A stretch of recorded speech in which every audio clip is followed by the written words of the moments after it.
The fluorescent lights hummed overhead like dying insects as Captain Evelyn, Raven, Thorne methodically checked expiration dates on morphine vials in the base medical supply room.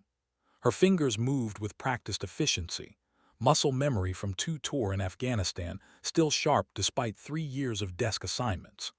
The October rain drummed against the windows of Fort Bragg's administrative building, a sound that should have been comforting, but instead felt like a countdown to something she couldn't name. At 3:47 hours, the secure phone rang.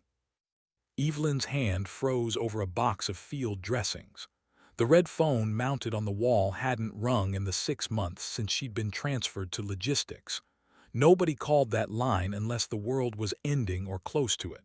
She glanced at the caller ID display. Classified. Captain Thorne, Medical Supply.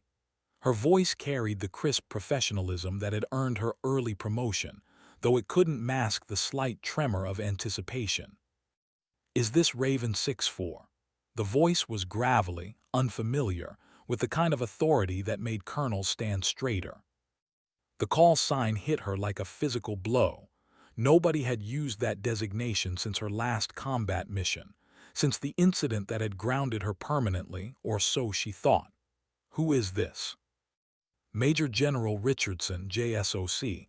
I need you to report to Hangar 7 immediately. And Captain," a pause stretched long enough for her to hear her own heartbeat, "bring your flight suit." The line went dead. Evelyn stared at the phone, her reflection distorted in its black plastic surface. Flight suit. The words echoed in her mind like a ghost from her past, from the days when she'd been more than just another desk jockey counting medical supplies. She'd been Raven 6-4, the pilot who could thread an Apache through a sandstorm while calling in danger-close fire support. The pilot who'd saved a surrounded Marine platoon in Helmand Province. The pilot who'd been grounded after what the official report called tactical disagreement with command structure. She looked down at her hands. They weren't shaking anymore. For the first time in 3 years, they were steady as stone. The supply room suddenly felt smaller, the fluorescent lights brighter. Outside, the rain had stopped, and through the window she could see the dark silhouette of Hangar 7 against the pre-dawn sky. Whatever was waiting for her in that building, it wasn't going to be another inventory report. Captain Evelyn Thorne hung up the phone, locked the medical supply room, and walked toward her destiny. The base was eerily quiet at this hour, most personnel either asleep or pulling night watch. Evelyn's boots echoed against the wet pavement as she made her way across the empty quad toward the flight line. The air smelled of jet fuel and possibility, scents that had once been as familiar as her own breath but now felt foreign, exciting, dangerous. Hangar 7 loomed ahead, its massive doors sealed tight. No lights showed through the small windows, no indication of activity. But as she approached, she noticed something that made her pulse quicken: fresh tire tracks in the mud, still glistening with rainwater. Heavy vehicles had been here recently, and from the depth of the treads they'd been carrying significant weight. She tried the side door. Locked. But as her hand touched the handle, she heard something that shouldn't have been possible: the low whine of turbine engines spooling up. The sound was muffled, distant, but unmistakable to someone who'd spent years in cockpits. A shadow moved past one of the high windows. Evelyn stepped back, her trained eyes scanning the building's exterior. This wasn't just any hangar. The usual markings were absent, replaced by a single stenciled designation: Restricted Access Clearance Level Omega. She'd never seen that classification before, and she'd held top-secret clearance for 8 years. Her hand instinctively moved to her belt where her sidearm should have been, but logistics officers didn't carry weapons. The gesture felt foolish, but the instinct was pure combat pilot. Whatever was happening here, it was big enough to warrant security classifications she'd never heard of. The side door clicked open. Major General Richardson stood in the doorway, his uniform crisp despite the early hour. Behind him, the hangar was bathed in red light, and she could see the outline of aircraft that didn't match any configuration in her mental database. Personnel moved with efficient urgency, their faces obscured by the crimson glow. Captain Thorne, Richardson's voice carried the weight of command and something else, urgency. Thank you for coming quickly. We have a situation. Sir, with respect, I haven't flown combat missions in 3 years. I'm not sure why. Because 3 years ago, you were the only pilot brave enough to tell me I was wrong. His eyes met hers, and she saw something she hadn't expected, respect. Today, I need someone who'll do it again. The radio crackled to life from inside the hangar. Control, this is Shadow Flight. We have multiple bogies inbound, bearing 270. Request immediate tactical support.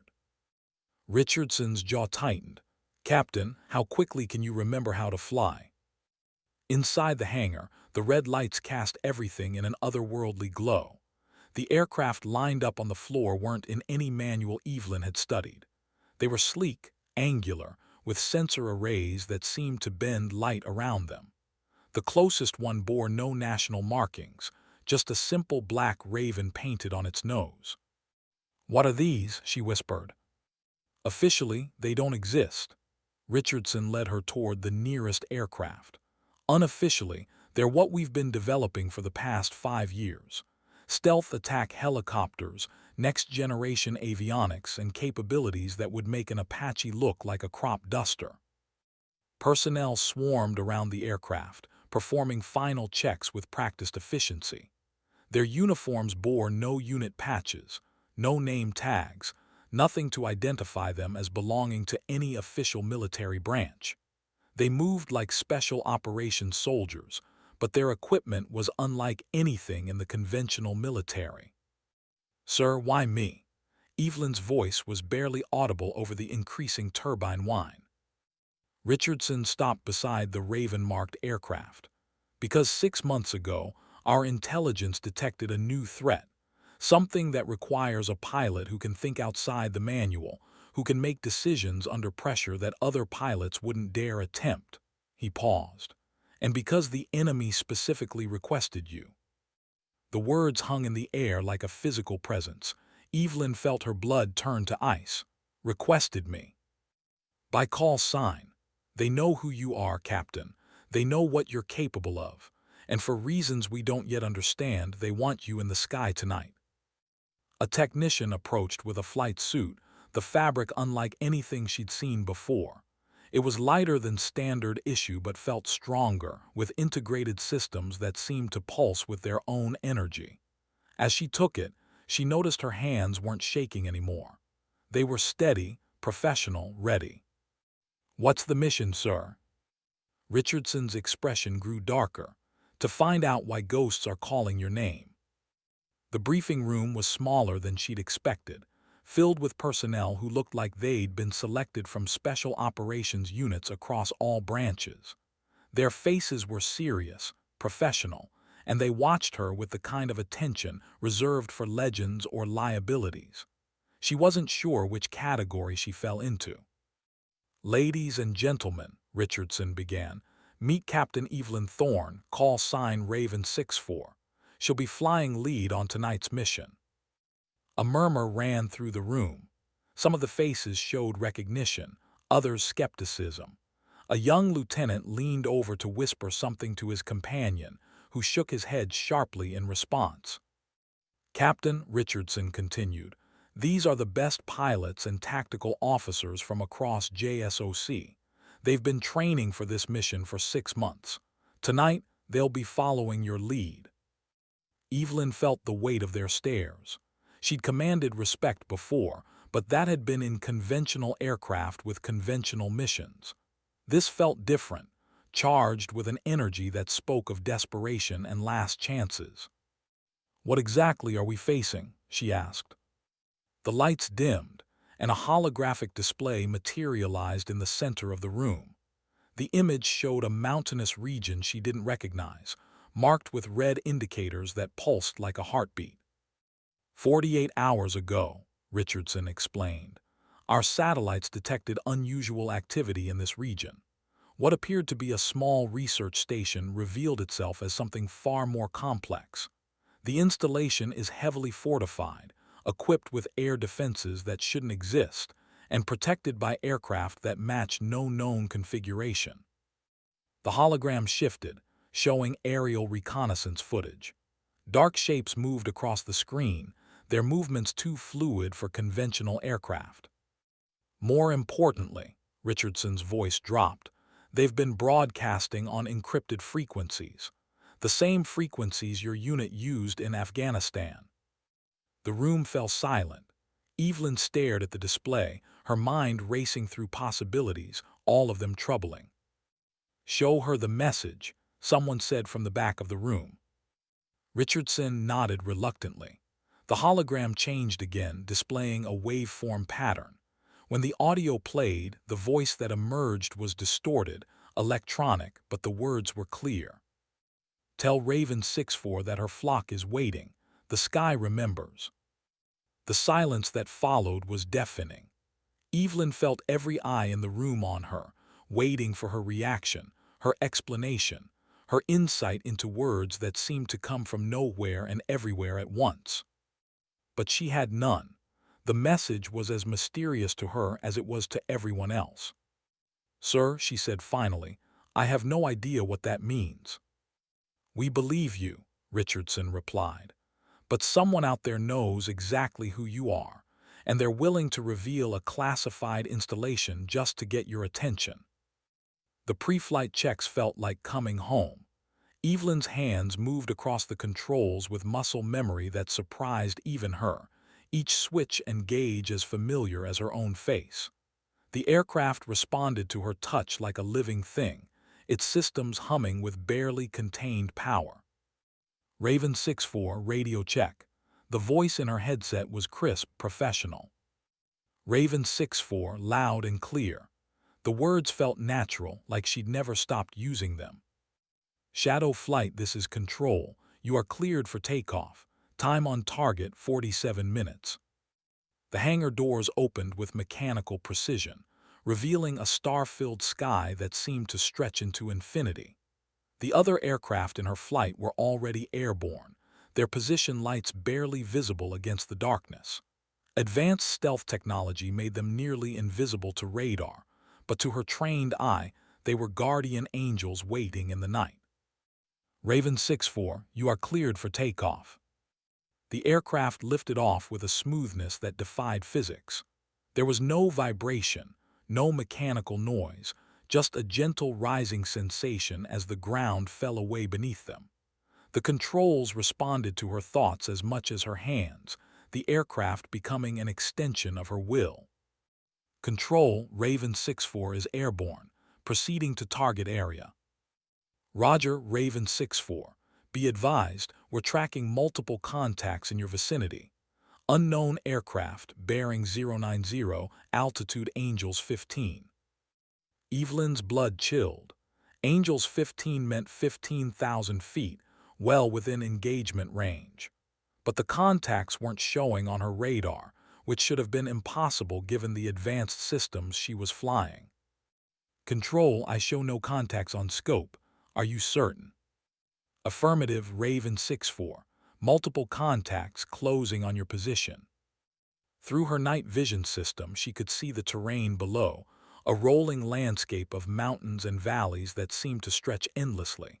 But something was wrong. The geography didn't match her mission briefing.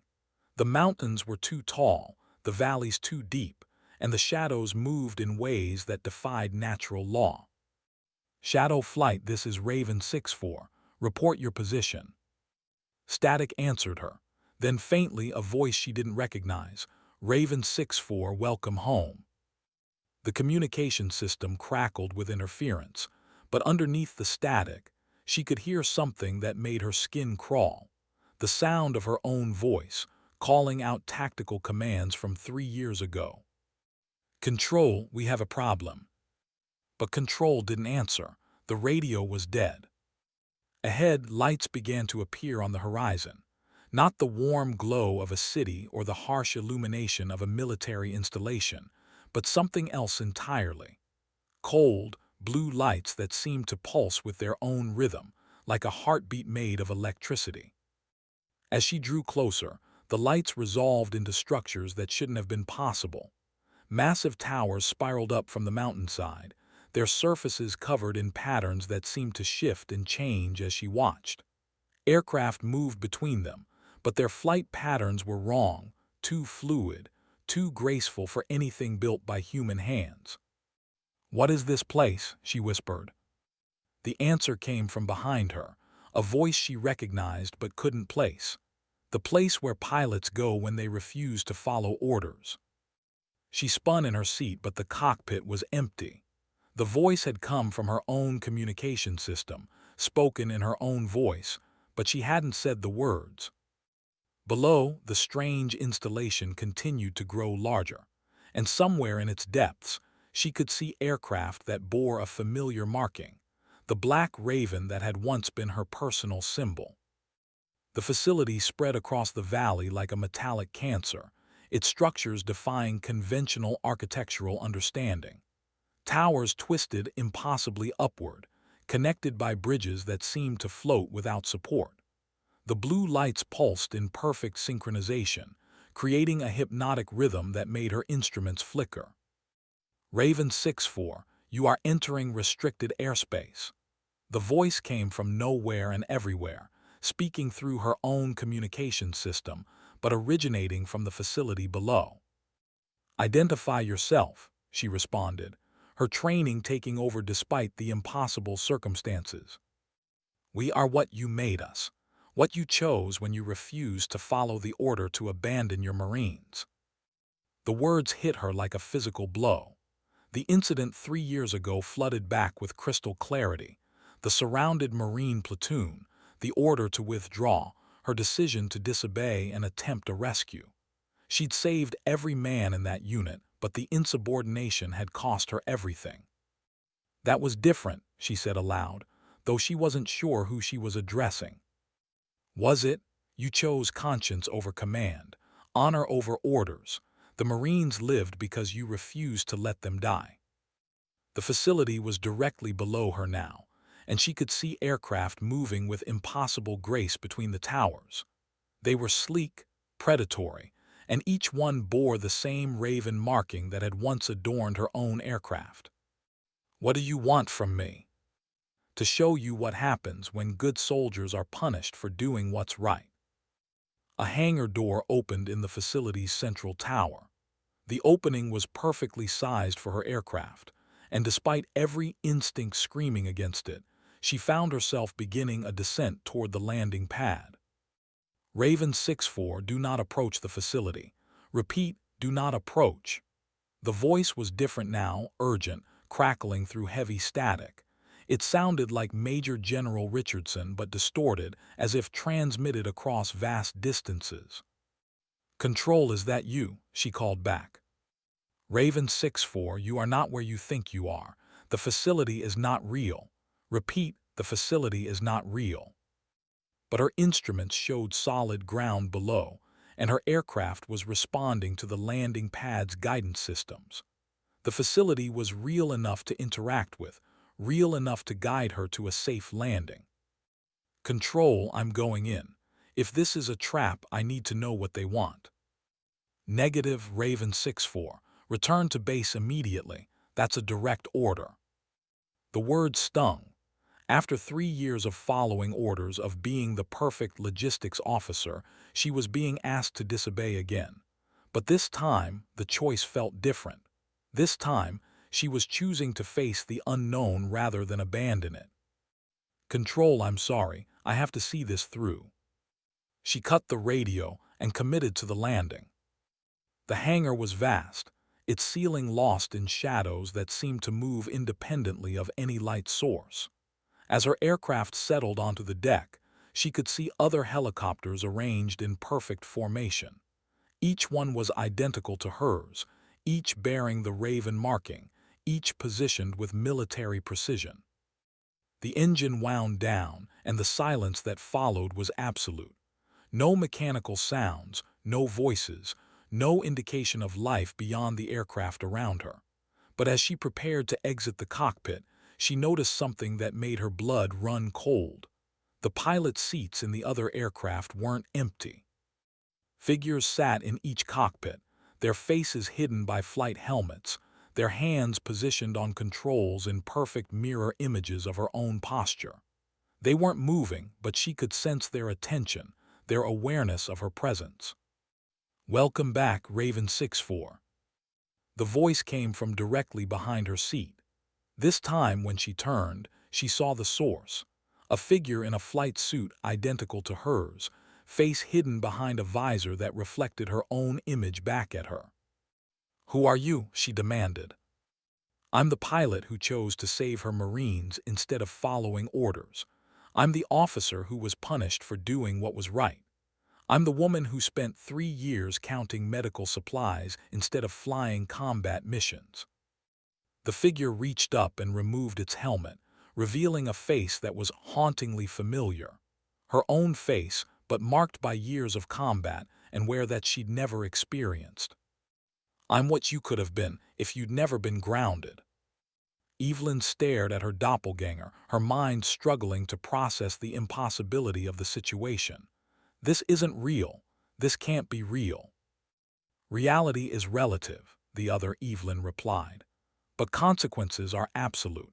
The Marines you saved 3 years ago, they're still alive because you chose to disobey orders. The facility you're in now, it exists because sometimes disobedience is the only moral choice."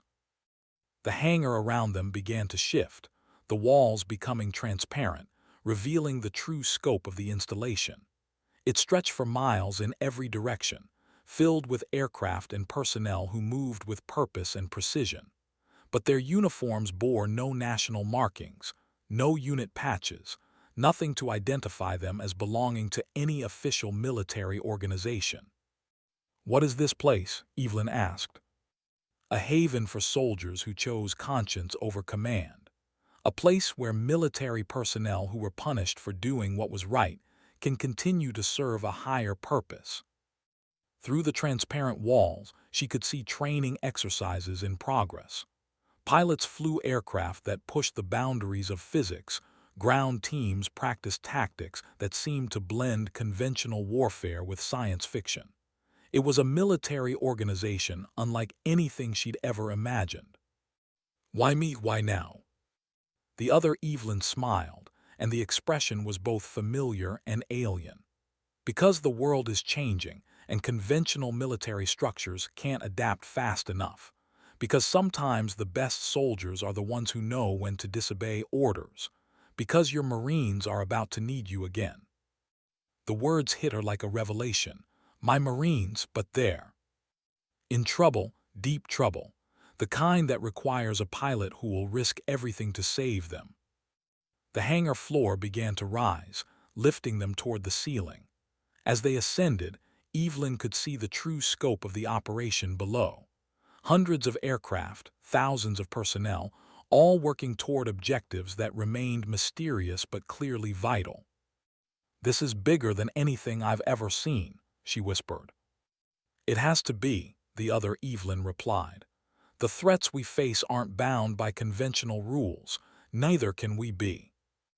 They reached the top of the facility, emerging onto a platform that overlooked the entire valley. The view was breathtaking and terrifying, a military installation that existed outside normal space and time, populated by the ghosts of soldiers who had chosen honor over orders.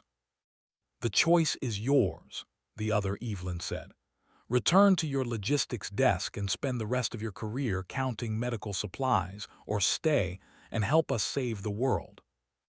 Below them, an alarm began to sound. Red lights flashed throughout the facility and aircraft began launching from hidden hangars. The crisis, whatever it was, had begun. "My Marines," Evelyn said, understanding flooding through her. "They're in trouble right now, aren't they?" "They have been for 3 years," the other Evelyn replied. "Ever since you were grounded, ever since the military lost its best pilot to bureaucratic punishment." The platform began to descend, carrying them back toward the hangar. As they dropped, Evelyn could see her aircraft being prepared for immediate launch. Ground crews swarmed around it, loading weapons and upgrading systems with technology that seemed decades ahead of anything she'd flown before. "What's the mission?" she asked. "The same as it's always been," the other Evelyn replied. "Save the ones who can't save themselves, protect the innocent, serve something greater than yourself." The platform reached the hangar floor, and the other Evelyn began walking toward the aircraft. "But this time, you won't have to choose between following orders and doing what's right. This time, they're the same thing." Evelyn followed, her mind reeling but her purpose becoming clearer with each step. The aircraft ahead of her represented more than just a machine. It was a chance to reclaim the identity she'd lost 3 years ago. "What happened to the real world?" she asked. "The base, Major General Richardson, the original mission." "They're still there," the other Evelyn replied, "waiting for you to return, but first you have work to do here." They reached the aircraft, and the other Evelyn began the pre-flight inspection with movements that mirrored Evelyn's own training. Time moves differently here. What seems like hours in this place might be minutes in your world, long enough to make a difference, short enough to avoid consequences. The explanation should have been unsatisfying, but somehow it felt right. This place, this facility, existed outside normal reality for a reason. It was a refuge for soldiers who had been punished for doing what was right, a place where they could continue to serve without the constraints of conventional military hierarchy. "My Marines," Evelyn said again. "Where are they?" "Closer than you think, farther than you fear." The other Evelyn climbed into the aircraft's second seat. "But they're alive, and they're waiting for someone brave enough to ignore orders and save them." The aircraft lifted off with the same impossible smoothness she'd experienced before. But this time, she wasn't alone.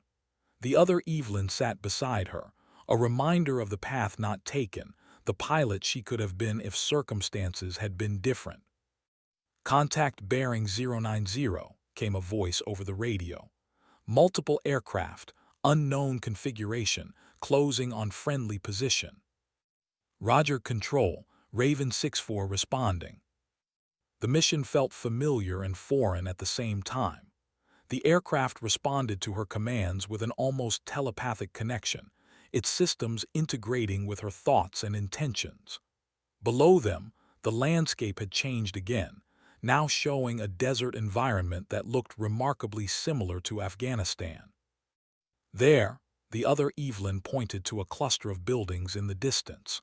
"Your Marines have been trapped there for 3 years, fighting a battle that never ended because their rescue never came." The statement defied logic, but Evelyn could see the truth of it in the smoke rising from the compound, in the muzzle flashes that dotted the defensive perimeter. Somehow, impossibly, the Marines she'd saved 3 years ago were still fighting, still waiting for support that had never arrived. "How is this possible?" she asked. "Time isn't linear here," the other Evelyn replied. "Past, present, and future exist simultaneously. Your choice to save them 3 years ago created this reality, but your grounding prevented you from completing the mission." The radio crackled with familiar voices. "Raven 64, this is Bravo 26. We're taking heavy fire and running low on ammunition. Request immediate support." The voice belonged to Staff Sergeant Martinez, the Marine squad leader she'd pulled out of Helmand Province. But that had been 3 years ago, and she'd successfully evacuated his entire unit. How could he still be there, still fighting? "Bravo 26, this is Raven 64. I'm inbound with close air support. Hold your position." "Raven 64, Martinez's voice carried a mixture of disbelief and hope. "Ma'am, we thought you were grounded. We thought you couldn't come back." "I'm here now, Sergeant. I'm here now." The compound below was under siege from forces that didn't appear on any intelligence briefing she'd ever received. The attackers moved with inhuman coordination, their weapons firing energy instead of bullets, their vehicles defying conventional physics. This wasn't a battle from her past. It was a war from the future. "Raven 64 beginning attack run," she called out. The aircraft's weapon systems were unlike anything she'd ever used. Instead of rockets and machine guns, she had access to directed energy weapons that could neutralize targets without causing collateral damage. The technology was decades ahead of anything in the conventional military arsenal. Targets acquired, the other Evelyn reported. Multiple hostiles, no friendlies in the engagement zone. Weapons free. The attack was swift and decisive. The energy weapons struck their targets with surgical precision, eliminating the threat without damaging the compound's defensive positions. Within minutes, the siege was broken, and the Marines were secure. Raven 6-4, this is Bravo 2-6. Threat neutralized, we're secure. Roger, Bravo 2-6, prepare for extraction. But as the aircraft moved into position for the rescue, Evelyn realized something that changed everything. The Marines weren't trapped in the past. They were fighting in the future, holding a position that was vital to humanity's survival. "What year is this?" she asked the other Evelyn. "The year doesn't matter," came the reply. "What matters is that good soldiers are in trouble, and you're the only one who can save them." The extraction proceeded with military precision. The Marines moved to the aircraft with the efficiency of seasoned veterans, their equipment and weapons showing the wear of extended combat. But their eyes held something she'd never seen before, a mixture of gratitude and relief that spoke of a rescue long overdue. "Ma'am," Staff Sergeant Martinez said as he climbed aboard, "we knew you'd come back. We never stopped believing." His words carried weight that transcended simple gratitude. These Marines had been fighting for 3 years, waiting for a rescue that had been delayed by bureaucratic punishment. They'd held their position, maintained their honor, and trusted that their pilot would eventually return. "Sergeant," Evelyn replied, "I should have been here sooner." "You're here now, ma'am. That's what matters." As the aircraft lifted off with its human cargo, Evelyn felt a sense of completion she hadn't experienced in years.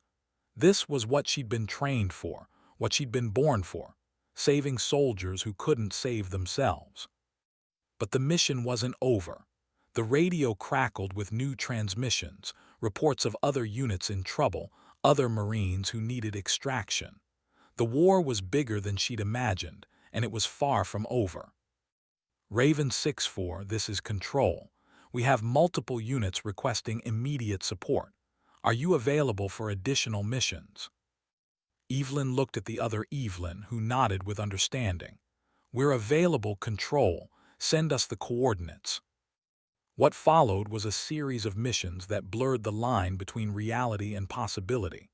Each rescue was more challenging than the last, each group of Marines more desperate for salvation. But with each successful extraction, Evelyn felt herself becoming more than just a pilot. She was becoming a legend, a symbol of hope for soldiers who had been abandoned by the system they'd sworn to serve. The aircraft handled each mission with impossible capability, its systems adapting to new challenges with artificial intelligence that seemed almost alive. The other Evelyn provided tactical support and guidance, her presence a reminder that choices made in conscience could have consequences that extended far beyond their immediate impact. "Final mission," the other Evelyn announced as they approached their last objective. "This one's different." The landscape below had changed again, now showing a military base that looked remarkably similar to Fort Bragg. But the buildings were damaged, the runways cratered, and smoke rose from multiple locations. It was a base under siege, and the defenders were running out of options. "Raven 6-4, this is Bravo Command. We're under heavy attack and need immediate air support. Are you the pilot who's been saving everyone?" The voice was familiar, but Evelyn couldn't place it until she saw the caller ID, Major General Richardson. "Sir, this is Raven 6-4. I'm inbound with support." "Captain, I don't know how you're doing this, but you've saved more Marines tonight than any pilot in history. Whatever that facility is, whatever those aircraft are, you're using them to do what the rest of us couldn't." The realization hit her like a physical blow. The missions, the rescues, the impossible technology, it was all connected to her original choice to save her Marines. The facility existed because soldiers like her had been punished for doing what was right, and now they were using that punishment to save others. "Sir, I'm going to need you to trust me on this one," she said. "Captain, after tonight, I'd trust you with anything." The attack on the base was unlike anything she'd encountered. The enemy forces were using conventional weapons and tactics, but they were overwhelming in number and coordination. It was a battle that couldn't be won through conventional means. "Raven 6-4, we need a miracle," Richardson's voice crackled through the static. "Sir, miracles are what we specialize in." The final battle was epic in scope and personal in stakes. Evelyn used every skill she'd learned, every capability her aircraft possessed, every lesson the other Evelyn had taught her. The engagement lasted hours but felt like minutes, a blur of tactical decisions and split-second reactions that pushed her abilities to their absolute limit.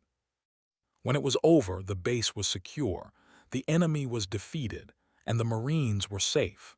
But as the dust settled, Evelyn realized that her time in this strange reality was coming to an end.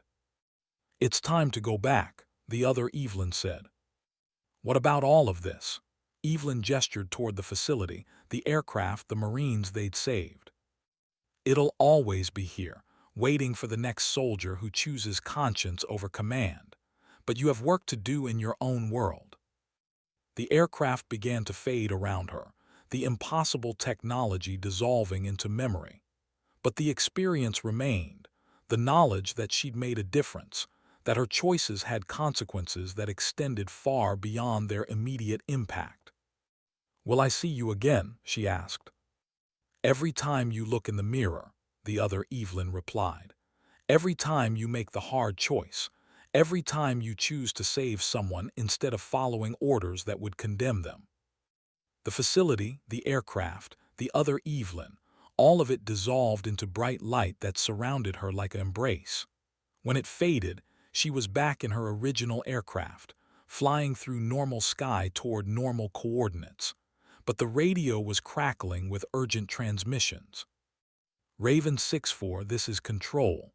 We've been tracking your position and you've been off course for the past 3 hours. Are you all right?" 3 hours. It had felt like days, but only 3 hours had passed in the real world. 3 hours during which she'd fought battles, saved Marines, and learned the true cost of doing what was right. "Control, this is Raven 6-4. I'm fine. Better than fine. Request permission to proceed with the original mission." "Roger, Raven 6-4. Be advised, we're tracking multiple contacts in your area. Unknown aircraft, possibly hostile." Evelyn smiled as she checked her instruments. The aircraft was the same one she'd started with, but her understanding of its capabilities had changed. She knew now that it was more than just a machine. It was a tool for justice, a weapon for protecting the innocent. "Control, I have visual on the contacts. They're not hostile, they're ghosts." "Say again, Raven 6-4. "Nothing, Control, proceeding with mission." The original objective was a terrorist camp hidden in the mountains, a target that required surgical precision and perfect timing. But as she approached the coordinates, she realized that this mission was connected to all the others. The terrorists weren't just threatening current security. They were part of a pattern that extended across time, a network of evil that had to be stopped before it could spread. "Raven 6-4 beginning attack run," she announced. The engagement was swift and decisive. Her aircraft's weapons found their targets with impossible accuracy, neutralizing the threat without causing collateral damage. But as she pulled away from the target area, she noticed something that made her smile. Other aircraft were attacking similar targets around the world, their movements coordinated with precision that spoke of a higher purpose. "Control, this is Raven 6-4. Mission accomplished. All targets neutralized." "Roger, Raven 6-4. Outstanding work. Return to base." As she flew back toward Fort Bragg, Evelyn reflected on the night's events. The facility, the other Evelyn, the impossible missions, they'd all been real in the way that mattered most. They'd shown her that choices made in conscience could have consequences that extended far beyond their immediate impact. The base appeared on the horizon, its lights welcoming her home. But as she prepared for landing, she realized that home meant something different now. It wasn't just a place where she worked. It was a place where she belonged, where her skills and judgment were valued, where her willingness to make hard choices could save lives. Raven 6-4, you are cleared for landing. Welcome home. The aircraft touched down with the same impossible smoothness she'd experienced in the facility.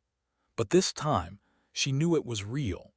The hangar doors opened to reveal Major General Richardson and a crowd of personnel who had gathered to welcome her back.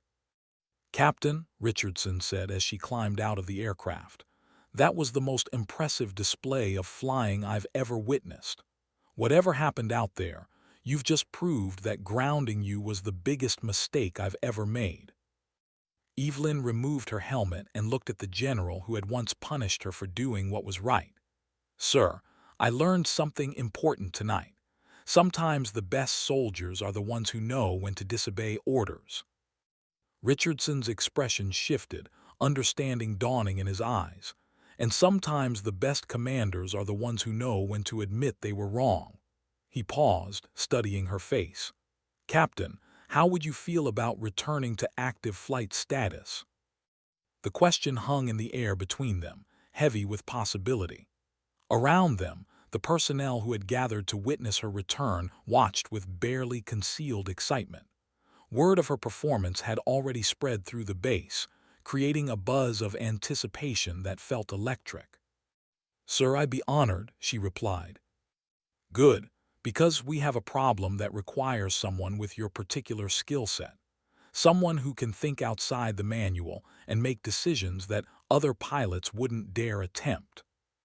Richardson led her toward the hangar offices, but as they walked, Evelyn caught a glimpse of something that made her heart skip. Other aircraft similar to the one she'd just flown, their surfaces gleaming under the hangar lights. They were real, part of a program that existed in the conventional world, waiting for pilots brave enough to fly them. "The project you flew tonight," Richardson explained, "is officially classified beyond your current clearance level. But unofficially, it's the future of military aviation, and you've just proven that you're the pilot we need to lead it." The briefing room was filled with familiar faces. The personnel who had watched her leave on the mysterious mission, now looking at her with expressions of respect and admiration. But there were new faces too, officers she didn't recognize, their uniforms bearing unit patches from organizations she'd never heard of. "Ladies and gentlemen," Richardson announced, "Captain Thorne has successfully completed the first operational test of Project Raven. Her performance exceeded all expectations and has opened new possibilities for special operations support." A colonel she didn't recognize stepped forward. "Captain, I'm Colonel Hayes, Joint Special Operations Command. What you accomplished tonight has implications that extend far beyond a single mission. You've demonstrated capabilities that could change the nature of modern warfare." Evelyn looked around the room, noting the mixture of excitement and apprehension on the faces surrounding her. "Sir, I'm not sure I understand the full scope of what happened tonight." "That's understandable," Hayes replied. "The technology you interfaced with is designed to augment human capabilities in ways that blur the line between pilot and aircraft. What you experienced was a symbiotic relationship with an artificial intelligence system that responds to thought as much as physical input." The explanation should have been unsettling, but it felt right. The aircraft had responded to her intentions, her instincts, her moral compass. It had become an extension of her will, a tool for justice that transcended conventional military limitations. "The missions you flew," Richardson continued, "were real.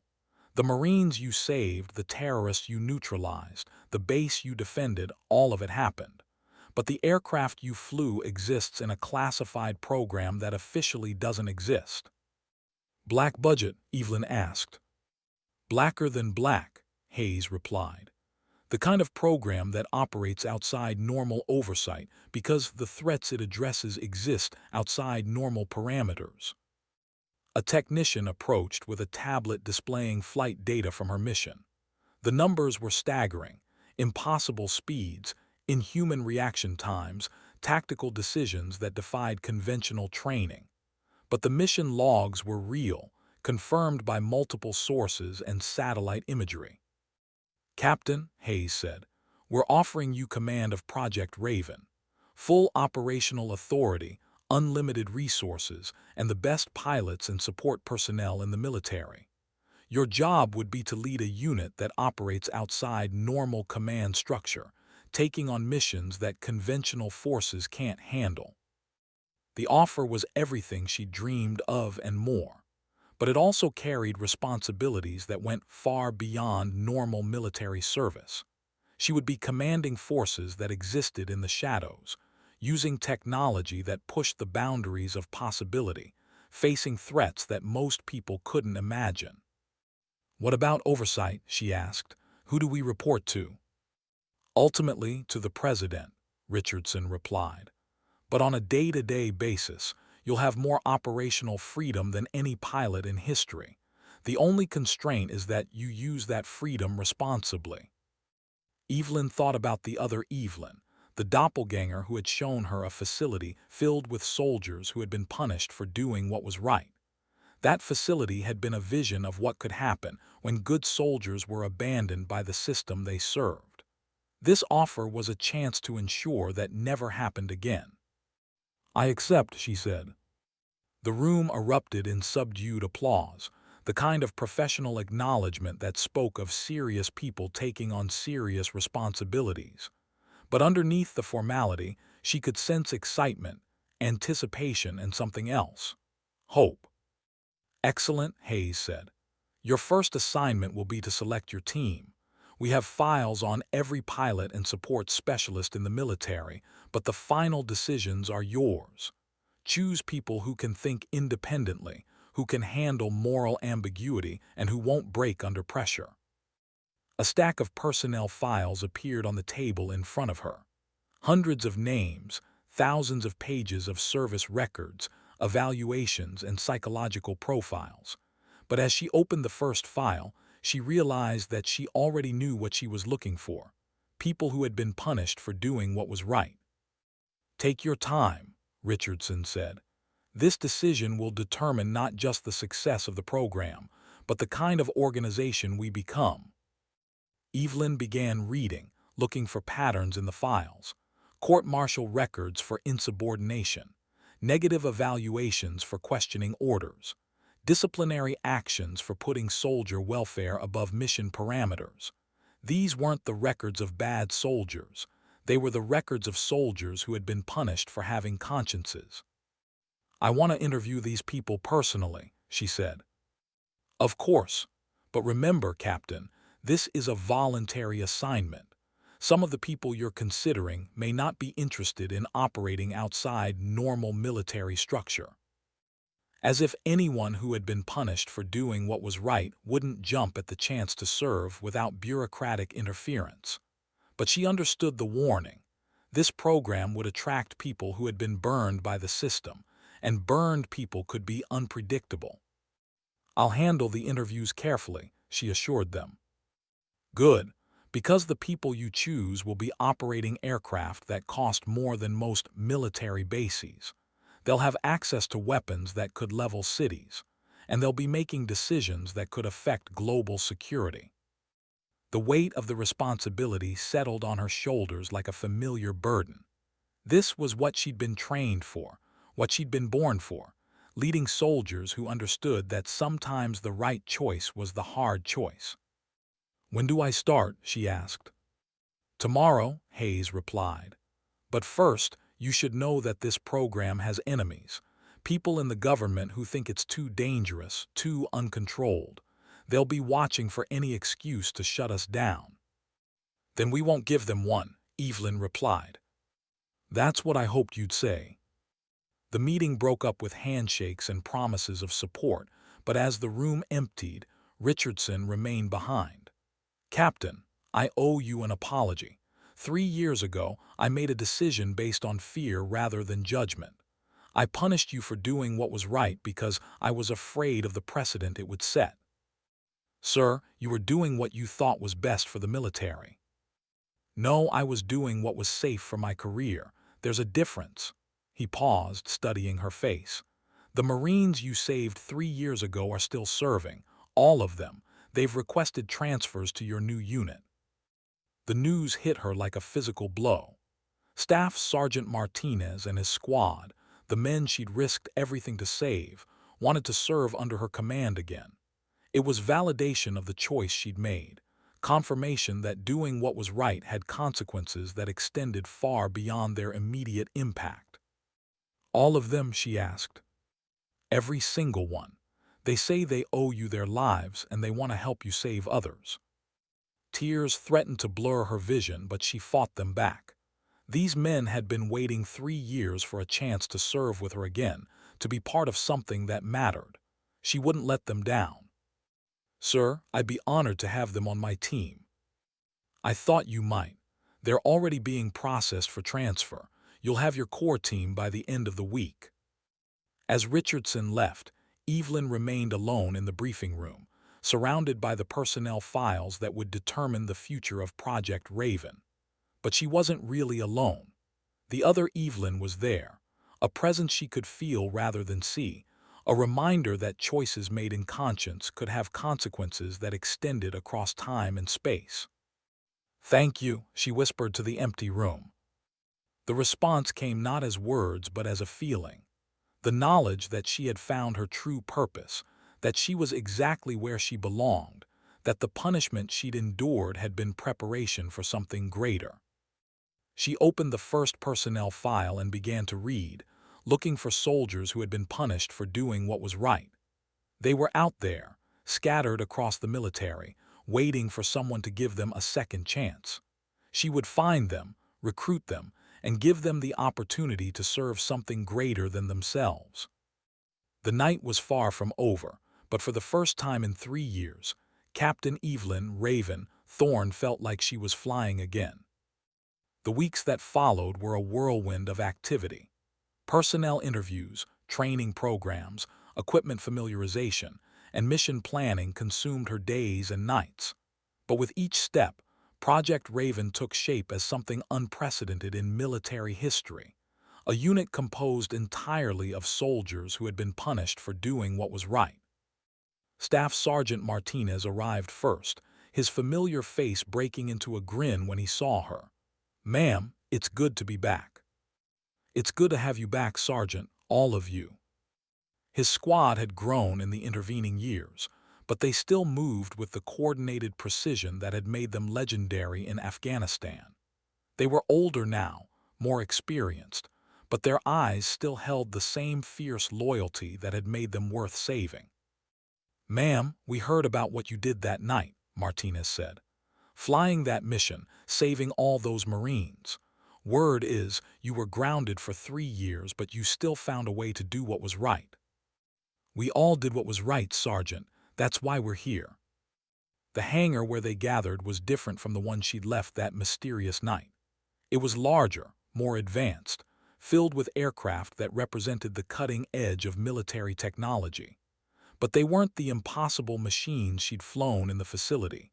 They were real, functional, and designed for pilots who understood that sometimes the best choice was the hard choice. Ladies and gentlemen, she announced to the assembled personnel, welcome to Project Raven. You're here because you've proven that you can make difficult decisions under pressure, that you can choose conscience over convenience, and that you can be trusted with capabilities that go beyond conventional military structure. The faces looking back at her were diverse but united by common experience.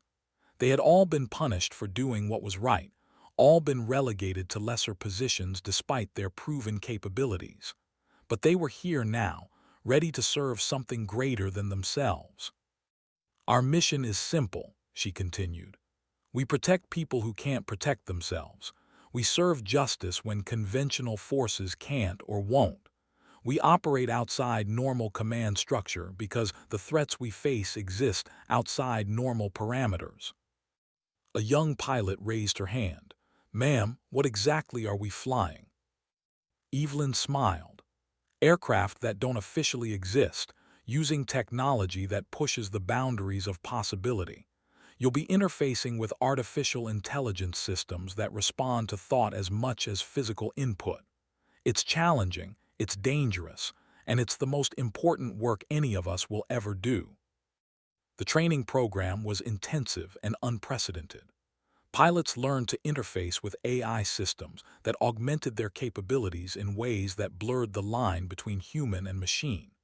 Ground crews studied technology that seemed decades ahead of anything in conventional military service. Everyone learned to operate outside normal oversight while maintaining the highest standards of moral conduct. The key, Evelyn explained during one training session, is understanding that increased capability means increased responsibility. We can do things that other units can't, which means we have to be more careful about how we use that power. The exercises were designed to test not just technical skills but moral judgment. Pilots faced scenarios where following orders would result in civilian casualties, where conventional tactics would fail, where the only solution was to think independently and act according to conscience. "Remember," she told them, "we're not just pilots, we're guardians. Our job is to protect people from threats they can't see, can't understand, and can't fight on their own." The first operational mission came sooner than expected. Intelligence reports indicated a terrorist cell operating in a remote region planning attacks that would kill thousands of innocent people. Conventional forces couldn't reach them in time, but Project Raven could. "This is what we trained for," Evelyn announced to her team. "Multiple targets, tight timeline, zero margin for error. We go in fast, we hit hard, and we come home together." The mission briefing was conducted in the same hangar where she'd first been introduced to the project, but the atmosphere was different now. This wasn't a test or a demonstration. It was real, with real stakes and real consequences. Intel indicates 17 hostile combatants, armed with conventional weapons and improvised explosives, the briefing officer reported. They're holed up in a compound that's been fortified against conventional assault.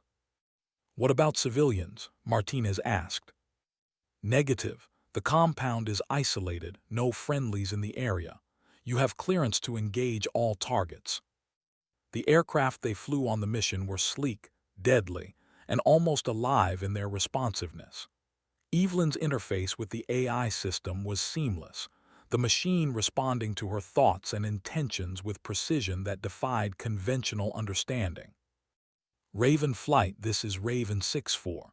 We're approaching the target area. Spread out and prepare for engagement." The attack was swift and decisive. The terrorists never knew what hit them, their compound neutralized by weapons that struck with surgical precision. But as they pulled away from the target area, Evelyn felt the familiar satisfaction of a job well done, a mission accomplished according to the highest standards of military professionalism. "Raven Flight, this is Control. Outstanding work. All targets neutralized, no collateral damage. You're cleared to return to base." "Roger, Control. Raven Flight returning to base." The flight home was quiet, each pilot lost in their own thoughts about the mission they just completed. But as they approached the base, Evelyn realized that something had changed. They weren't just a unit anymore. They were a team, bonded by shared experience and common purpose. "Raven Flight, you are cleared for landing. Welcome home." The debriefing was thorough but positive. The mission had been a complete success, demonstrating capabilities that would have been impossible for conventional forces. But more importantly, it had proven that Project Raven could operate effectively outside normal command structure while maintaining the highest standards of moral conduct. "Outstanding work, everyone," Colonel Hayes said. You've just proven that this program can deliver results that justify its existence. But Evelyn knew that one successful mission didn't guarantee the program's future. They would need to prove themselves again and again, demonstrating that soldiers who had been punished for doing what was right could be trusted with capabilities that went beyond conventional military structure. "What's next?" she asked. "More missions, more responsibility, more opportunities to prove that conscience and capability can coexist," Hayes replied. "But also more scrutiny, more oversight, more pressure to conform to conventional military structure." The challenges ahead were daunting, but Evelyn felt ready for them. She had her team, her aircraft, and her purpose. Most importantly, she had the knowledge that doing what was right could have consequences that extended far beyond their immediate impact. As the debriefing ended and the personnel dispersed, Evelyn remained in the hangar, looking at the aircraft that had become her new home.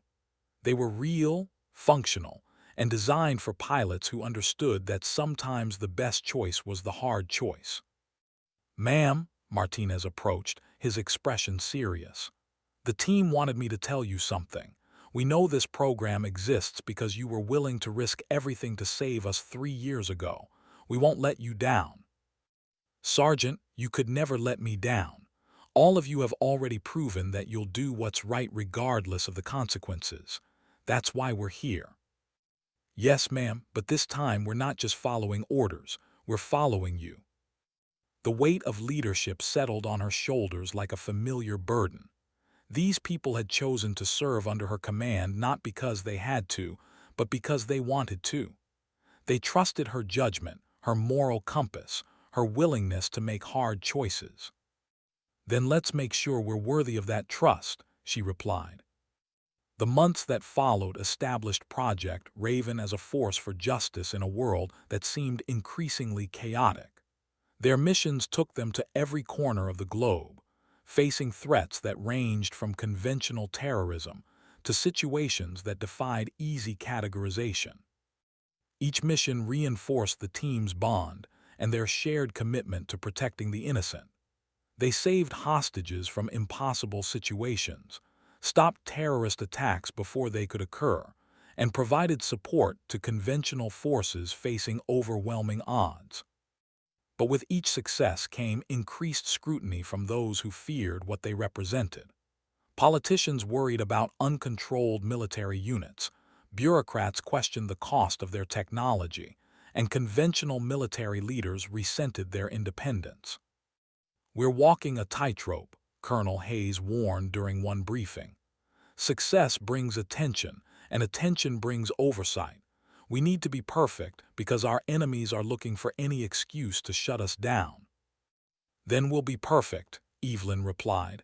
"This team has been perfect from day one." The test came sooner than expected. A mission in Eastern Europe went wrong when intelligence proved faulty, leading to a confrontation with forces that shouldn't have been there. The situation required split-second decisions that saved lives but violated strict operational protocols. "Captain Thorne," the review board chairman announced, "your actions during the Eastern Europe mission showed clear disregard for established procedures. How do you justify endangering your team and potentially creating an international incident?" Evelyn looked at the panel of officers who would determine Project Raven's future. They were good soldiers, but they were also bureaucrats, more concerned with following rules than saving lives. "Sir, we had 17 civilians trapped in a building that was about to collapse. Conventional extraction protocols would have taken 45 minutes. We had 12 minutes before structural failure. I made the decision to improvise. And in doing so, you exposed your team to unnecessary risk and potentially compromised operational security." "Sir, all 17 civilians were evacuated safely. My team suffered no casualties, and operational security was maintained throughout the mission." The chairman's expression didn't change. "That's not the point, Captain. The point is that you violated direct orders and acted outside your operational parameters."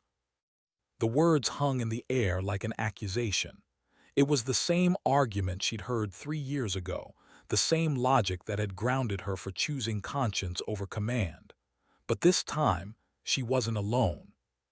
"Sir, if I may," Staff Sergeant Martinez stood up in the gallery. "I was on that mission. I saw Captain Thorne make the decision to save those civilians. If following orders meant letting innocent people die, then I'm proud to serve under an officer who knows when to disobey orders." One by one, the members of Project Raven stood up. Pilots, ground crew, support personnel, all willing to risk their careers to support their commander. They had been punished for doing what was right before, and they were willing to be punished again if necessary. "Sir," Evelyn said, "these people have proven that conscience and capability can coexist. They've shown that soldiers who are trusted to make moral decisions will make the right choices even when those choices are difficult."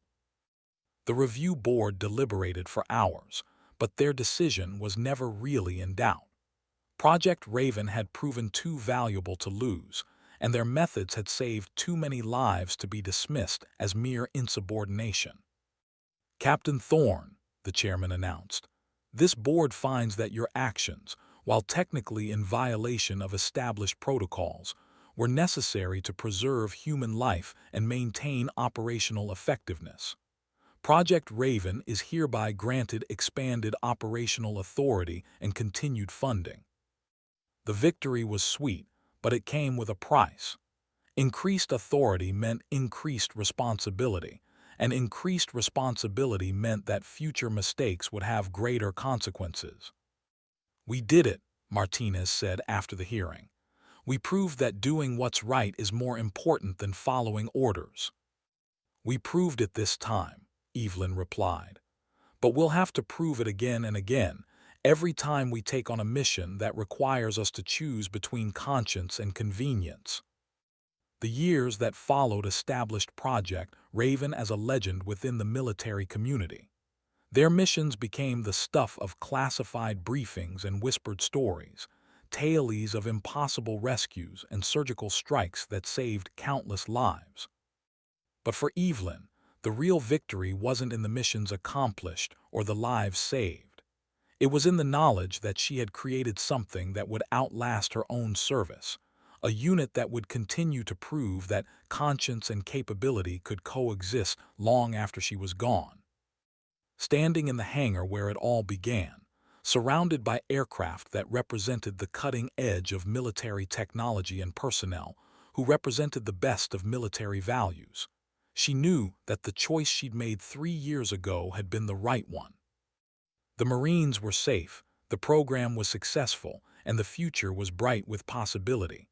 Sometimes, doing what was right meant facing impossible odds, but sometimes impossible odds could be overcome by people who refused to accept defeat. Captain Evelyn Raven Thorne had learned that lesson well, and she would spend the rest of her career teaching it to others. The sky was vast, the missions were dangerous, and the responsibility was enormous. But for a pilot who had been punished for doing what was right, it was exactly where she belonged. The legend of Project Raven would continue long after her retirement, carried forward by new generations of pilots who understood that sometimes the best soldiers were the ones who knew when to disobey orders. And in the facility that existed outside normal space and time, the other Evelyn would continue to welcome new arrivals, soldiers who had been punished for doing what was right, but who refused to stop serving something greater than themselves. The story had come full circle, but the mission would never end. As long as there were innocent people in danger and soldiers willing to risk everything to save them, Project Raven would continue to fly. And somewhere in the vast expanse of sky, the ghost of a grounded pilot would continue to guide them home.